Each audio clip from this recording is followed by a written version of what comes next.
My name is Lupe and I'm the Executive Director with Communities and Schools of Ben Franklin. I was born in Colima, Mexico, and my parents immigrated to the US when I was 1 year old.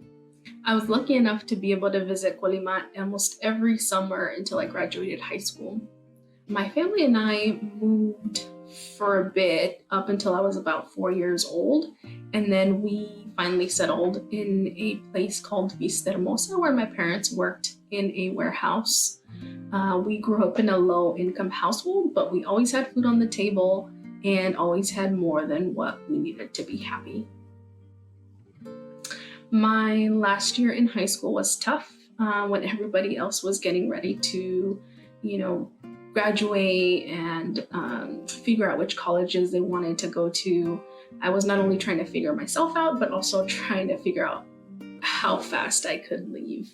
My now wife and I moved far away, ended up homeless, and somehow, by the grace of God, figured out how to pick up the pieces and move forward.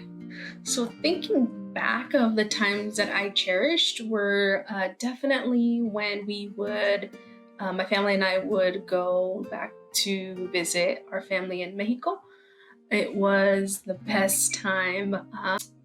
I would wake up really early. My grandfather and I would walk to the nearest bakery and we would get a basket full of pan dulce and come back home and make either coffee or hot chocolate. And he and I would just sit around the table. He would tell me stories of when he was a soldier in the army. And then we would just sit there and laugh about how we always got first pick at the pan dulce before everybody else woke up. I would have to say that my role model growing up as a young Latina was my mom.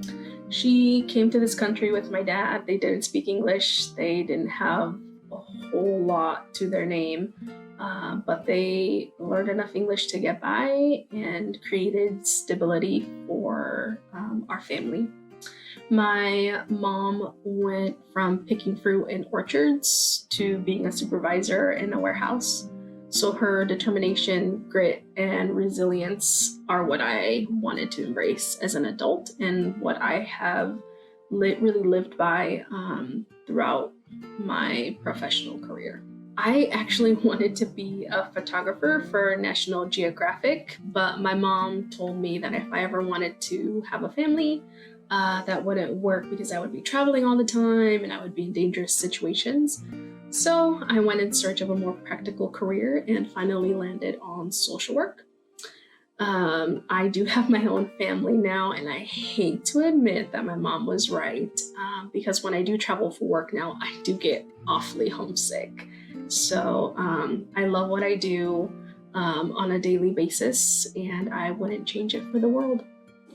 If I could give one piece of advice to young Latinas in our community, it would be to always remember that only you have the power to let people make you feel not worthy. So do not let them, because you're worth that and so much more. It has been tough being a Latina born in Mexico and growing up in this country. Having to embrace two different cultures where depending on which one I've embraced more than the other in certain situations has shaped where and who I am today. Being a Leona to me means that I have proven my ability of being heard when I need to be and demonstrated leadership through the empowerment of those around me.